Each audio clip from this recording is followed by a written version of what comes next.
teach our kids, they learn NESW, naughty elephant, squirt water.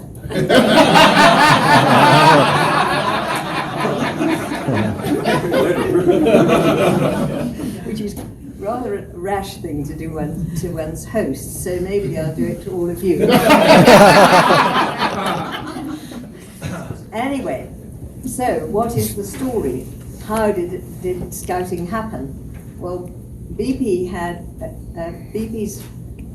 father died when he was 4, and he had 4 elder brothers and a little sister close to his age and a younger brother still. And unfortunately was called Baden. So when his mother took on his father's Christian name of Baden and tacked it on to the name Powell, he became Baden-Powell.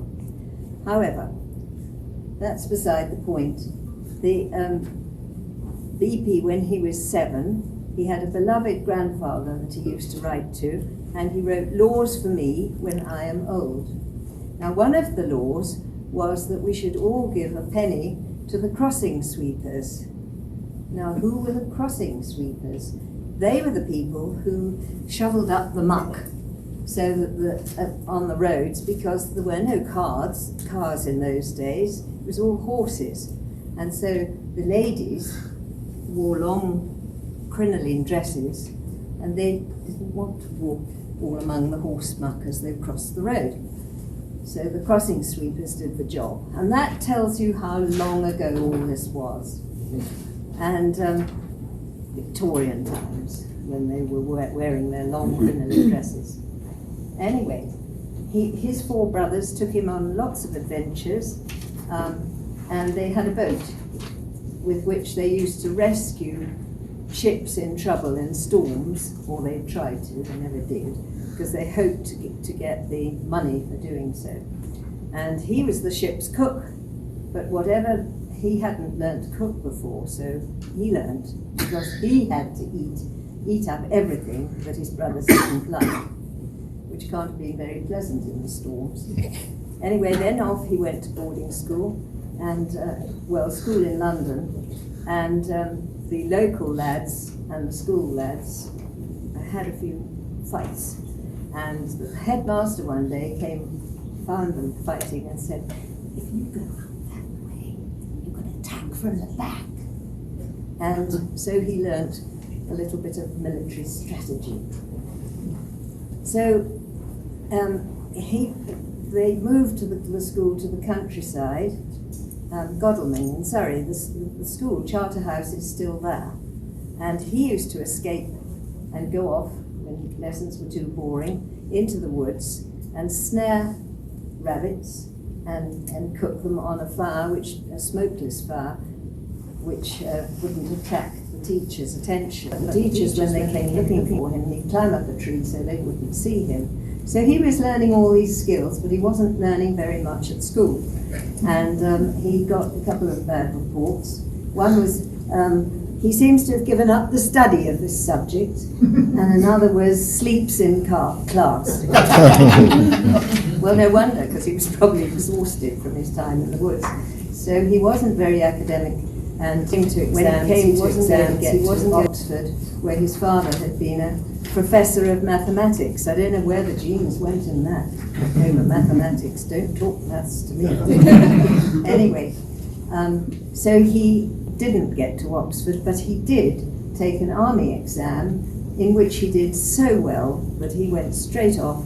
He wasn't even sent to the army training college. He went straight off, Sandhurst. He went straight off to India and Afghanistan, which, if you can believe it, we were fighting in those days. It shows how useless it is.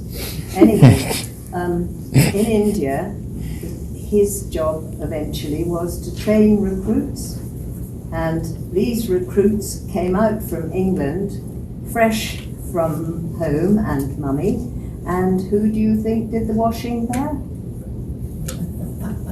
Mummy? No, they did. Who did the mending? Mummy? Who cooked the food? Mummy, yes. So that they weren't even able to look after themselves, let alone their horse, or find their way to find the enemy, or write reports when they had to come back, or to find their way back. Find their way by the compass that Rich kindly showed us, find the way by the north, the south, and watch out, the south, the east and the west. At any rate, so he thought he'd write a little book, and I've got a copy, but again left it behind. It's about that big. It's a tiny little book that would fit in their pocket, so that they could read if they were lost or not knowing what to do, read what to do. And before the book could be published, he was sent off to South Africa, where he ended up in a very little town called Mafeking. And that became besieged. And they were besieged for about, I think it was 9 months, I'm not sure. And through the changing of the century. So he was, during the change from the 1800s to 1900s, New Year's Day 1900, he spent besieged by the Boers in Mafeking. Mafeking was relieved, and one of the people in the relieving forces was his brother, which was nice of him. And he went back to England, where he was astonished to find he was a hero. And his little book had been published while he was away. And he was walking one day with a friend, and the friend said, and suddenly there was a little voice from a tree up above them, "Got you, Daddy, you didn't look up." And he turned to his friend and said, "What's all that?" And his friend said, "Well, it's your little book. It's been published, and parents and governesses and teachers are using it to train the children, and the children are playing games from it." Well, he also had been thinking about when he saw these youths in Britain hanging around with cigarettes drooping from their, aimless and bored and nothing to do and getting into all sorts of trouble. And he was thinking what could be done about them. And he thought back to the boys in Mafeking who had been so useful, because they had taken the place of the men who had to fight, and they had been on their bikes taking messages and all together doing some of the duties that the men would have done.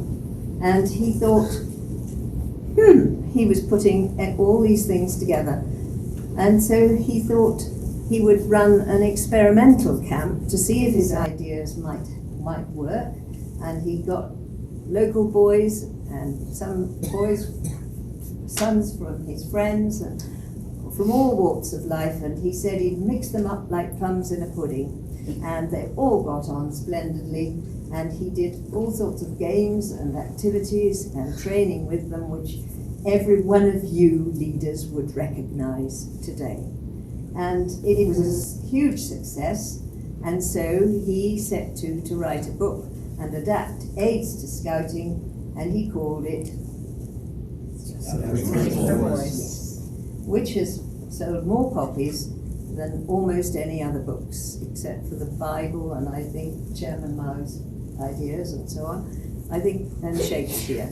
But it's sold millions of copies and been translated into lots of languages, and you all know it's been a great success. So Brownsea Island, Mafeking, Brownsea Island, and Scouting for Boys, all quite famous in the movement. And from there, that was the birth of the Scouting movement. He hadn't meant it as a separate organisation. He had tried to persuade the Boys Brigade and various other clubs to take it as an activity for them to do as part of their trainings. But they weren't interested, but the boys really were. The boys started forming patrols and dashing around doing scouting. Well then, of course, he thought everyone's writing for badges, let's see how many there are.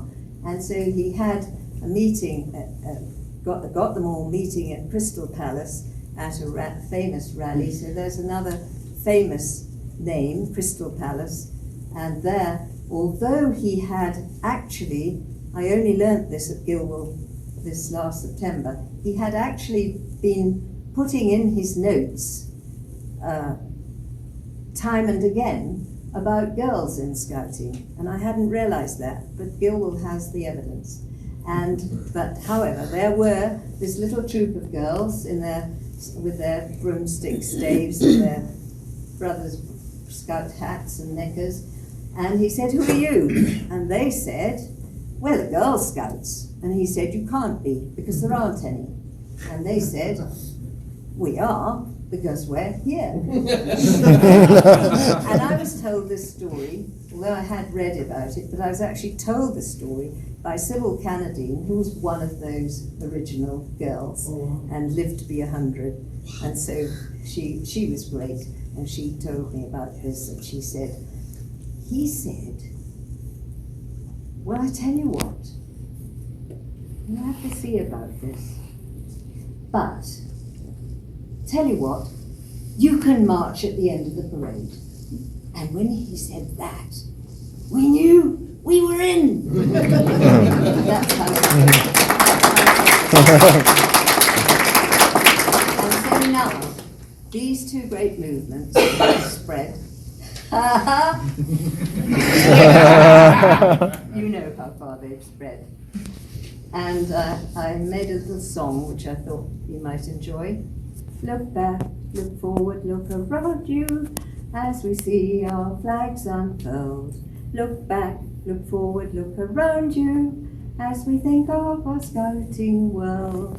Think how thousands of camps in 100 lands have been held each year, and millions of hands are still being lent for a good turn each day to turn the tide of evil away. Look back, look forward, look around you as we see our flags unfurled. Look back, look forward, look around you as we think of our scouting world. As we think of campfires burning at night, our hearts still glow with friendship's light, which grows in the world where darkness abounds, to send God's word of love for all. Look back, join me. Look forward, look around you as we see our flags unfurled. Look back, look forward, look around you as we think of our scouting world. We've grown till scouting is millions strong, and children are helping their countries along. In 100 years we'll be striving still to help the world and to spread goodwill, good luck. Look back, look forward, look